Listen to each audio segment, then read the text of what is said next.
Showed up for work late once and got fired. I didn't get a scathing letter from an executive. I got canned. That's right. You were late today. I was I got to go pick up my kids at the airport, fact. and I'm out of here. I was not late. I'm back. I would never walk out on Shannon Doherty. I'd never fire you, my dear. Nor would I ever be late for you. How are you? Not late. I worked all day. What have you been doing? I'm good. Press. Lots of press. I had the whole satellite tour. Well, how's the press going? Do you like the press, or do you not like the press? Or I love it. are they a little predictable? Yeah. I'm in there. Yes, very predictable. They're predictable. Yes. What's been happening the same? You know, I've done a bunch of research and read some articles and magazine bet stuff, you and I'm have. seeing a lot of things kind of I think the recurring. word bad girl is always tagged in there for some reason. Controversial. And there's no benefit to that now.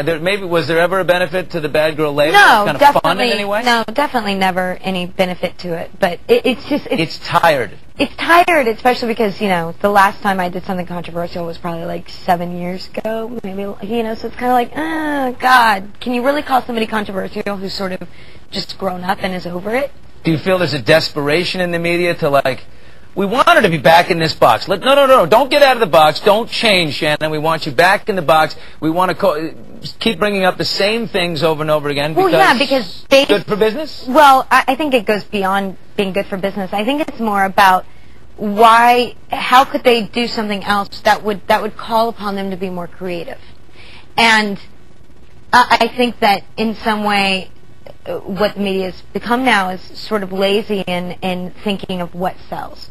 You know, and what sells is to take people and tear them down and berate them and embarrass them and put a stigma to them. And that's certainly what they've done to me. But look, I'm not alone, and I'm not crying or anything else. You know, I have a great career, I have a great job, amazing fans, and I'm certainly not alone in this. I think they do it to a lot of actresses. Man. Yeah, you might have been one of the first, but I mean, look at it. Yeah, no, it goes on all the time.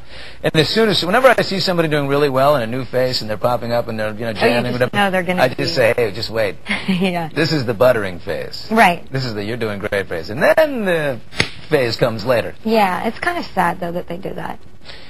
You were on The View, and you were talking about this cover of the Star magazine that they just put this plastic surgery thing up there, and you were saying this is incredible. It was hurtful to you, right? Really hurtful. Really hurtful.